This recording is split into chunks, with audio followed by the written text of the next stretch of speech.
Good morning, this is Coach Peltz. And wait, where's my assistant? Caleb, let's go! Let's go, all right. Caleb, my assistant.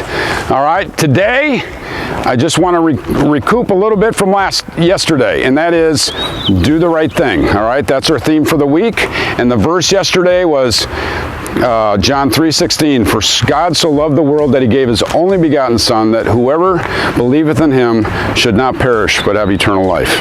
All right, today we're going to start up with our warm-ups, all right, and our stretches. And so football, yep, there we go. And I want you flat on the ground, face down, all right, face down. We're going to start with the lower backs again, okay, and push up, all right, hold that stretch. Hold that stretch. Again, should be at least 30 seconds. We're doing a little faster now, but if you want your muscle to really stretch out and warm up, get that blood flowing. Okay, all right, nope, stay down. We're gonna do a variation. Now we're gonna do a Superman, so put your hands straight out in front of you, all right? You're gonna try and raise your thighs off the ground and your arms, all right? You're Superman right now. You're flying in the air, okay? Perfect, man. That is awesome.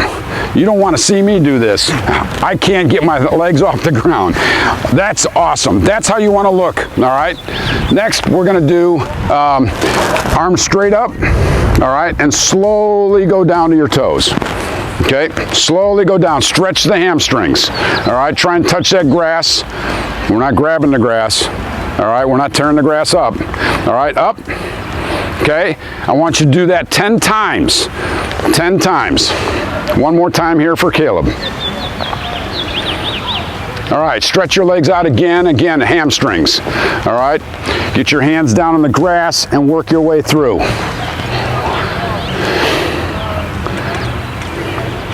Go as far as you can. Perfect. Okay, one more time.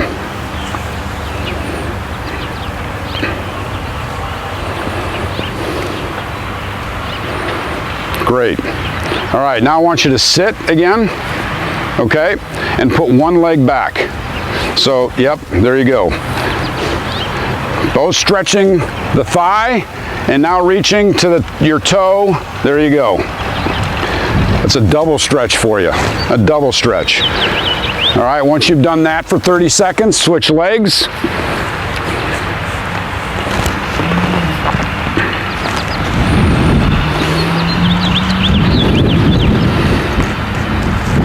Perfect. All right, I talked about rotation in the trunk. If anything goes wrong here, the rest of your body's not going to work right. So we're going to do trunk rotations. We'll go to the right. We're going to start 45, halfway down. All right, ready? Go to the left, stretch, and then circle all the way around. Oh, I feel things cracking. All right, again, do that 10 times one way. And then go back the other way. Oh, beautiful. How you feel? Good. You warmed up? Yep. All right, time for jumping jacks. All right, victory jumping jacks. Ready, go.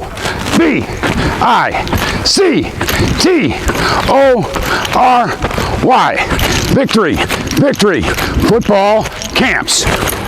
All right. Something is missing here.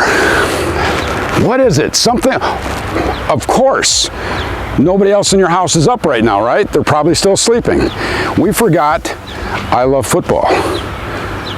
I want you to convince whoever's in the house, or maybe you have to go out on the porch and wake up your neighbors like we used to over there to wake up the people in the house. I love football, all right? Repeat after me. I love football. Caleb? I love football. All right. Did that convince you? All right, we're going to do it together this time, all right? One more time. I want to hear it. 1, 2, 3. I love football. Great. Great. All right, our skill today, football. All right. Remember what I said yesterday, the football is everything. It's everything. You got to protect it. You got to catch it. On defense, we want to get it away from the offense and get it back for ourselves, all right? Today we're going to talk about I want you to throw it at me. We're going to talk about catching the ball. All right, we just did some throwing skills yesterday and in different positions. Now I want to show you how to catch the ball properly. If the ball is around our face, over our head, we want to catch it with this triangle. All right, catch it with the triangle. All right, because right there we catch the ball. It's perfect right in that triangle. We want to catch the ball in the triangle. Of course, if got to throw it, catch it right there. Okay. And then if it's to the side, we want to get our pinkies out. All right. If it's to my right side, I'm going to have my left hand down and my right hand up. If it's my left side, my right hand down as my left hand's up. All right. Again, over the head, it's always like this. Above my body, below my chest, it's my pinkies together. All right. Throw it to my. All right. I'm catching it right here, so I've got this locked in.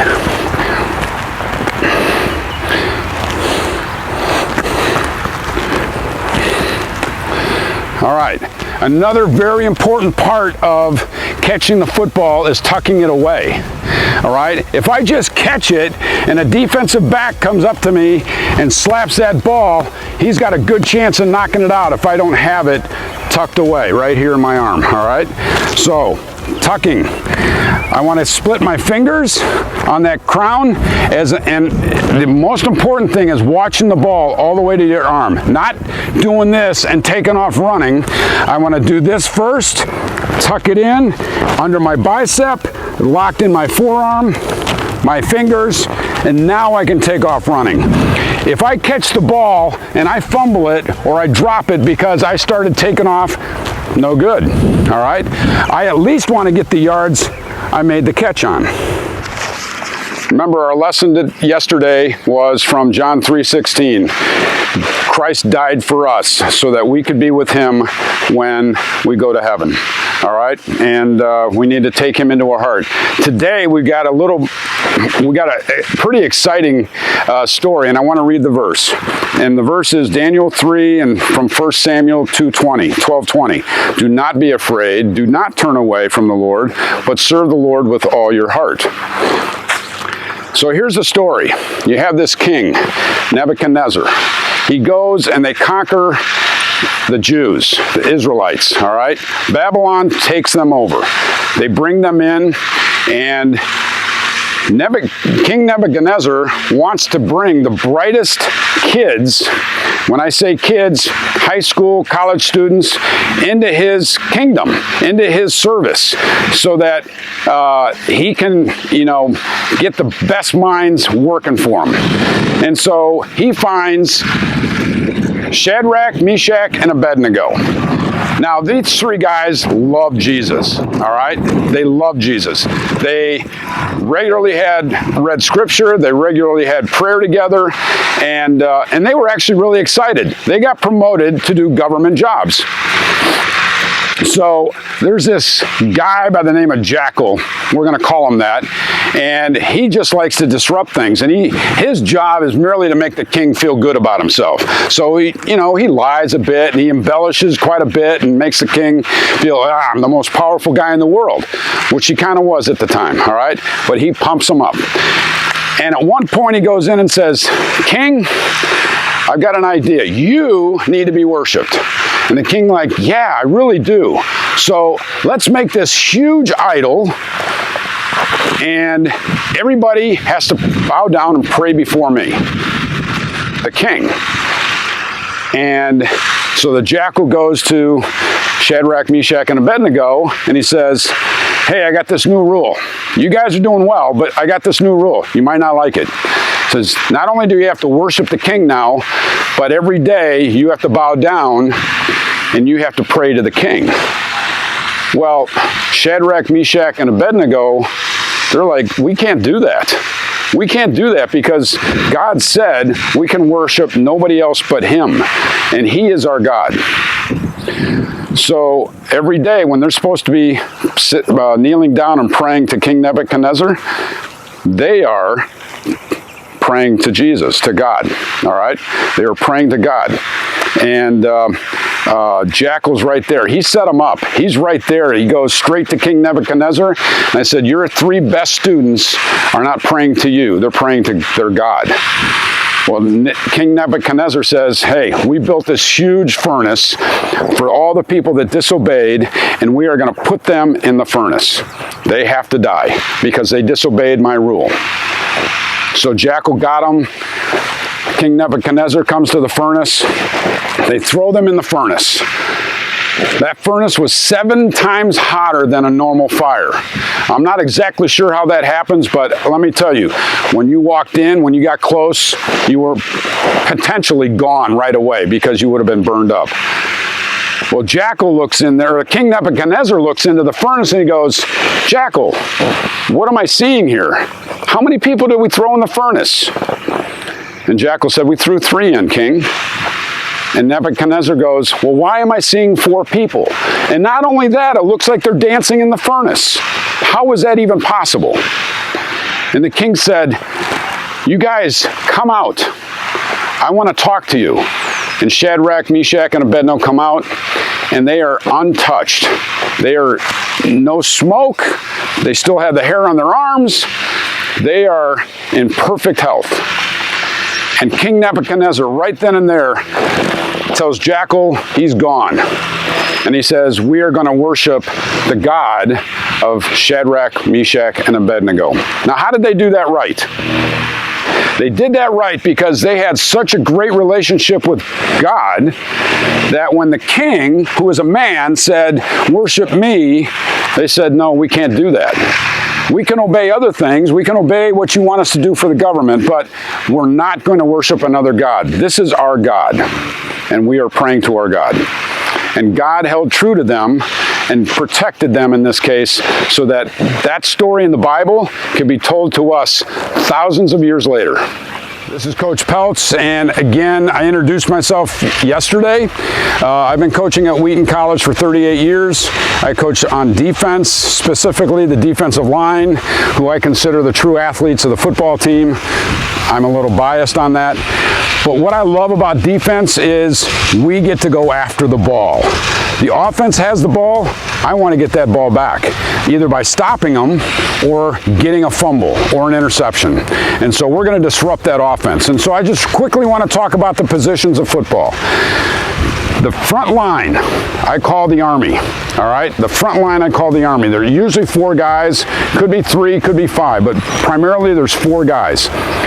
And they are in the trenches, all right? Every single play, they have to hit someone in front of them. They have to try and read the block off of the snap, and they want to take out the interference, all right? They want to take out the interference. They still need to get to the ball, but they have to hit the front line, all right? Behind them are usually 3 to 4 linebackers. The linebackers are multi-purpose players.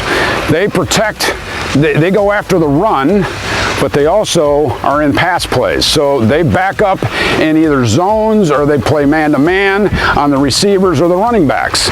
So they have to not only play the run, they have to play the pass. I call them the Marines, all right? The Marines are multi-purpose. And then the last group are the defensive backs. That's the Air Force, all right? Their concern is the pass play. That ball's in the air. That ball, they want it. It's their ball. No matter if the quarterback's throwing it to the receivers, the Air Force goes after the ball, all right? If they can get it or knock it down, they've done their job, all right? They have to read the receivers' patterns and get there. All 11 of those guys work together and they create a defense, and we disrupt the offense.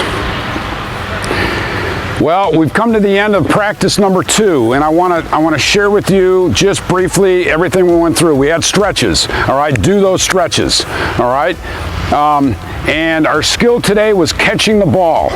2 important things. Eyes are always on the ball, all right? Actually 3.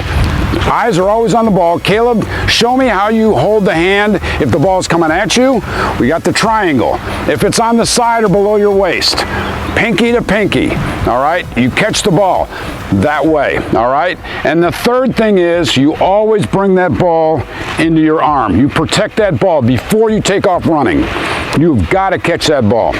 All right, and then lastly, our story, all right, doing things right. Shadrach, Meshach, and Abednego was asked to kneel down and pray to King Nebuchadnezzar.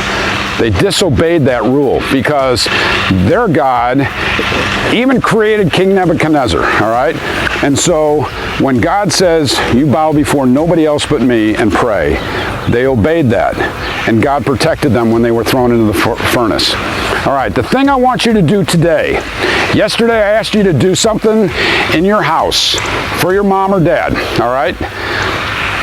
I want you to go to your next door neighbor today, and I want you to ask them, what can I do to help you around your house, your yard? All right, let's do the yard. Pick up paper, maybe mow the grass, not ask anything for it, but do something for them, all right?